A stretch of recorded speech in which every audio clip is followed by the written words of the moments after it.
Fake police videos. Recently, there's been some renewed interest in my 11-hour video expose published in October 2024 entitled The Boulder City Fake Tapes Conspiracy. The topic of that video mainly revolves around an incident in 2016 in which I was arrested by police. More specifically, it pertains to the police recording of that incident, which I was given 2 weeks after the fact. From the moment I first watched that recording until the present day, I have maintained that this was a fake video, and in the years since then, I have had the opportunity to uncover and collate a trove of additional evidence which supports that claim to an almost impossibly strong degree. This current video is intended as a brief primer and overview to that much longer video, which is still important as a primary source of information. Many points from that longer video will be covered only as a brief sketch, without extensively citing or displaying primary sources of evidence. Viewers who have any disbelief about the ideas presented here are welcome to peruse my longer video until they are satisfied, and timecodes will be presented for that purpose. One of the main things that still strikes me about this topic is the sheer amount of disbelief it generates in some people. I think that the fact that fake police videos is still a relatively unknown phenomenon creates a sort of mental inertia about the concept. If I haven't heard of it before, it must not be real, because otherwise, I would have heard of it. If you think about it, this mental inertia would be present in every single case of this kind of video tampering, and would be one of the barriers that anyone would have to face if they were trying to bring this type of story to someone else's attention. So the mental inertia about this topic creates a sort of bubble of disbelief. And it's so hard for any one person to pierce that bubble that it still hasn't really happened. I got my fake video 10 years ago, and I had to look quite hard to find signs of other cases of it happening. But I did find them. And I have no doubt that there are many, many other cases which I simply haven't found out about, for precisely the reasons I just mentioned. As I said, it's very hard for a single person to pierce the bubble of disbelief, but when it's two people, piercing the bubble becomes a lot easier. So one of the first data points I'll draw your attention to is an incident that happened in nearby Las Vegas almost 2 years after I was arrested. In this incident, a young couple was out driving one night when they were pulled over by police. The young woman claims that the police shouted for her fiancé to get out of the car. Moments later, as he was kneeling on the ground, they shot him to death. Later on, when they received the body cam video of this incident, the young woman swore emphatically that details of the audio had been altered to paint the officer's actions in a more positive light. I remember when we got pulled over, they told us to get the out of the car. For him to get the out of the car. Why didn't I hear that in the video? She says police cut that part out, that her boyfriend told officers he was dropping his gun, and that he said, "Don't shoot me." So here we have a situation where a young man is kneeling on the ground saying, "Don't shoot me, don't shoot me." Then, after he's shot to death, the tape is edited to make it look like he was saying, "Shoot me, shoot me." In that same newsreel, a police higher-up is using the fake audio to help justify the officer's actions. I mean, look, he said shoot me. I mean, I don't know what was going through his head, but he was given ample opportunity to be taken into custody, and he wasn't. Don't shoot me. Don't shoot me. Don't shoot me. Don't shoot me. You can't hear the don't, but you could hear him. Don't shoot me. Don't shoot me. You could hear him from the car going. Again, this happened about a year after I sued Boulder City, Nevada, alleging that this exact kind of tampering had been done in my own case. So that would be some kind of weird miracle if I was making all this up and this was all a coincidence. I really feel for this young couple and their family members. It's truly horrible to lose your loved one so senselessly, and then to not even be given the dignity of having the real recording is totally insane. Now, I think that there's some misperception that I'm quite upset about having received my fake video from police. In reality, I'm quite glad I got the chance to uncover and find out a lot of things about it. I've always admired archaeologists and paleontologists, and getting this fake video gave me the unique opportunity to delve into a sort of modern digital archaeology that has never been done before. To me, the fake video is like a rare and unique fossil, and now I get the chance to share with you some of the cool things I've discovered about it. One thing that's foundational, and which I've never really found the full answer to, is that there is a unique pattern of gaps in the audio waveform in the fake recording, which I'll call the Glenn recording from now on, since it's Officer Glenn's recording. By looking through every millisecond of the audio waveform, I discovered that there is a unique pattern of gaps where the audio drops to zero at exact intervals. Namely, there is a 3 millisecond gap every 6.144 seconds for the entire length of the recording. The fact that this pattern is so precise and that it never wavers suggests to me that it was added in after the edits were completed by an automated process. As to why this was done, I've come to understand that one way to mislead audio authentication experts is to strategically place gaps throughout the length of a recording. That way, any real gaps which are used as part of an edit fly under the radar, so to speak. Now, we also have 2 additional recordings from this same type of DVM500 system, and neither of those other recordings has any 3 millisecond gaps in its audio waveform. So this is a unique pattern that's only present in the Glenn recording. Now, I want to talk a little bit about why this fake video was made and how it was made. The why of it is pretty simple. I was interfering with a crosswalk sting operation by crossing the street in that same crosswalk repeatedly. The fracas started in 2016 at this spot on Boulder City's main drag. Police obtained federal funds to conduct a sting operation, one designed to ticket motorists who failed to stop for pedestrians at this crosswalk on Nevada Way. A police operative in an orange shirt walked back and forth across the road. Motorists who didn't stop were chased and ticketed. One of them was a Boulder City local named John Hunt, but after being cited, he returned to the scene of the ongoing sting and began a one-man protest by doing the same thing the decoy was doing. After Hunt crossed the street 3 times in just over a minute, Police Sergeant John Glenn whipped into action. Come here. As far as I know, this was never actually illegal to do. But they needed me out of the way, so the officer grabbed me off the sidewalk and dragged me away without saying anything. Then, the audio of the video was changed to make it seem like I was resisting arrest. There's something you don't understand? Okay, step to the front of my patrol car right now. All right, turn around, put your hands behind your back. As we'll see later on, this is a pattern with these fake videos. They let an officer attack you without any prior verbal warning, and then make it look like you were resisting arrest. Now to the how of how the Glenn recording was made. There's the main edit, which covers up the moment of contact with the officer. To make this, a few pieces of my dialogue were transposed from their original locations on the tape. Then, secondary audio was added in from Officer Glenn, likely from other arrests of his, to create a fake narrative of resisting arrest. There are also supplemental edits on the audio timeline. A few minutes in, I start to ask questions about what had just happened to me. 2 of these questions are heavily attenuated on the Glenn recording, so that they almost sound like mumbling.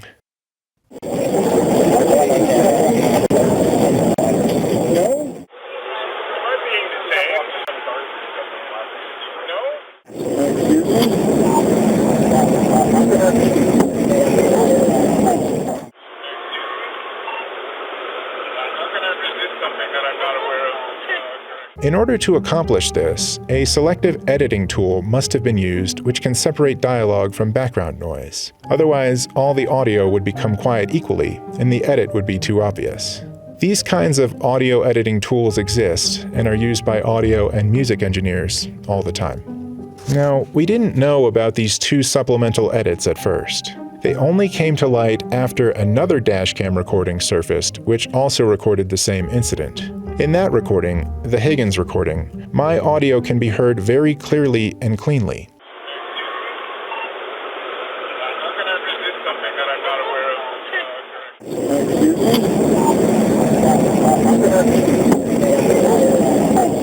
So So, George, you talked about this alleged police misconduct. It's alleged in this federal lawsuit. What's at the core of that? Well, there were multiple police dash cams at the scene of this and recorded the arrest of this guy.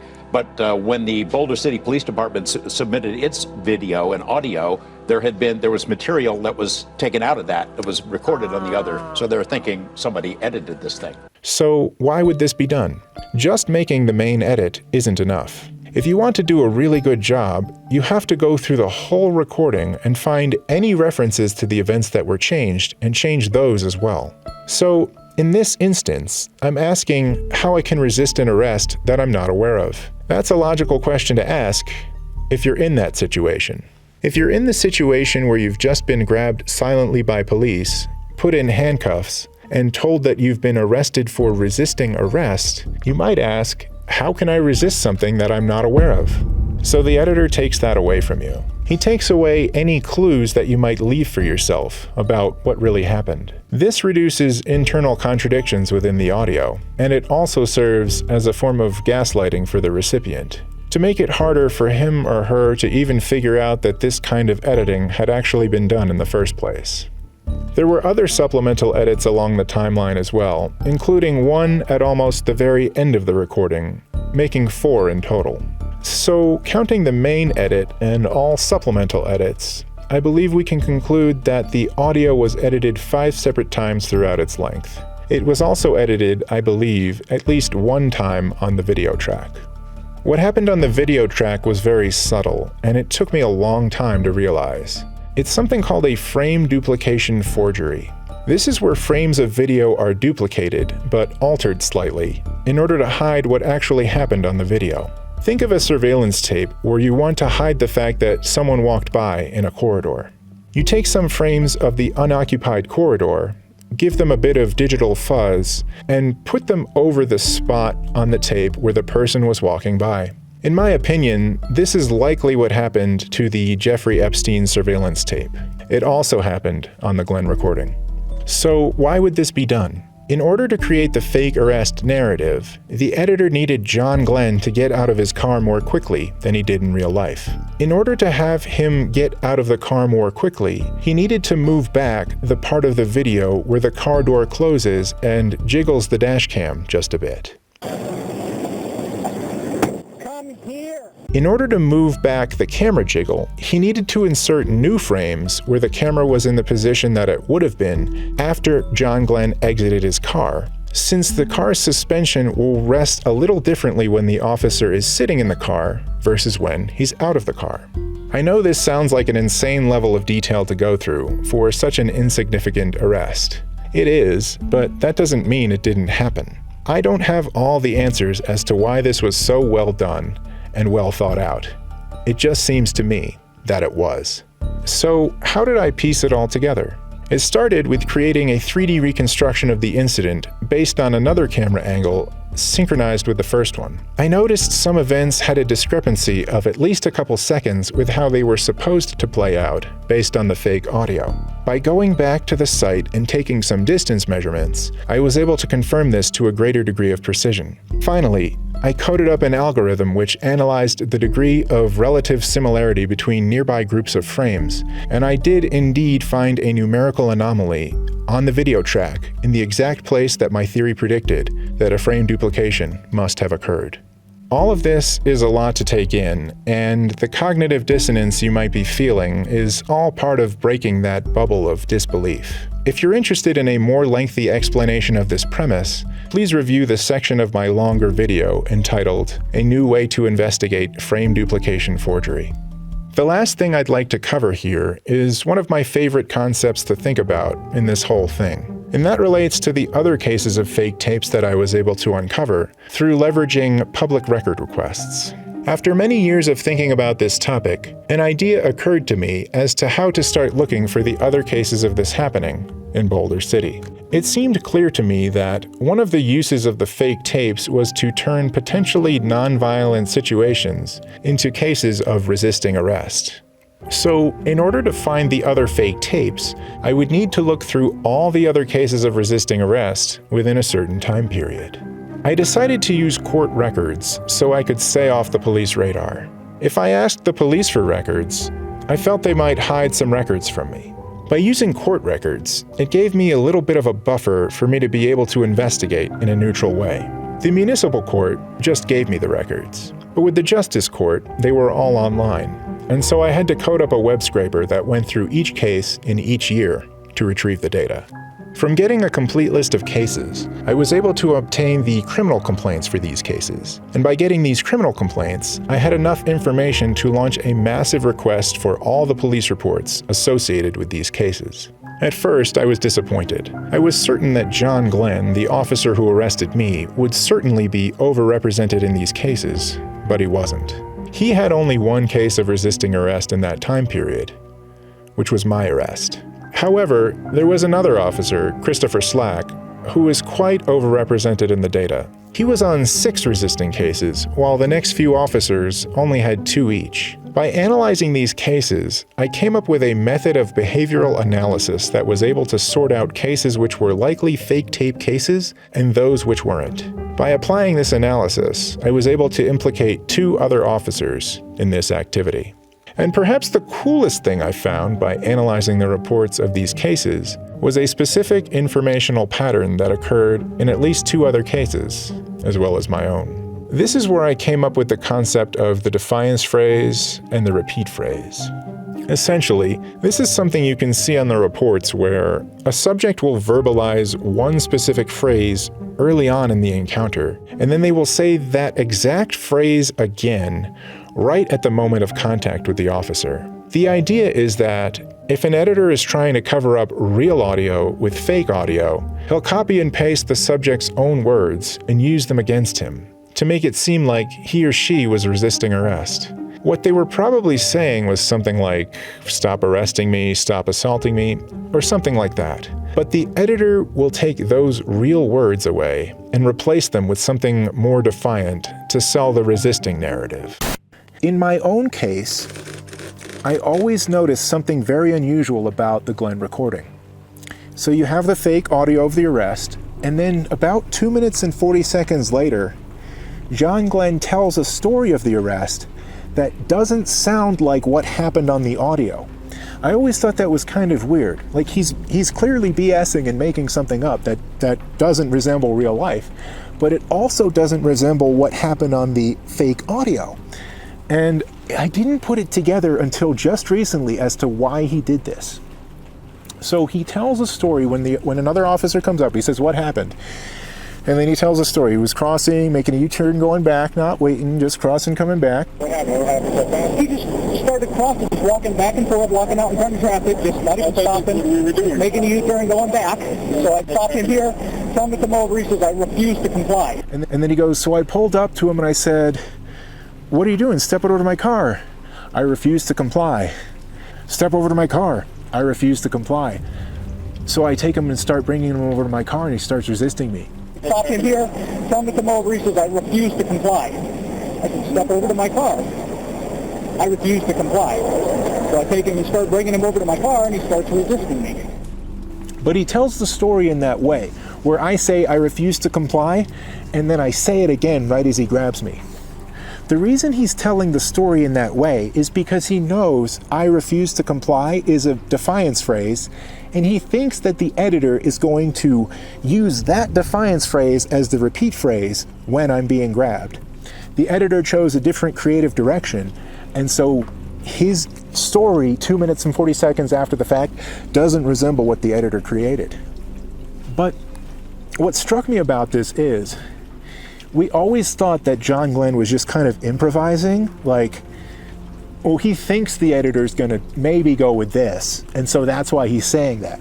It's not that. John Glenn has been observing these cases, and he knows that there is that defiance phrase that the subject says.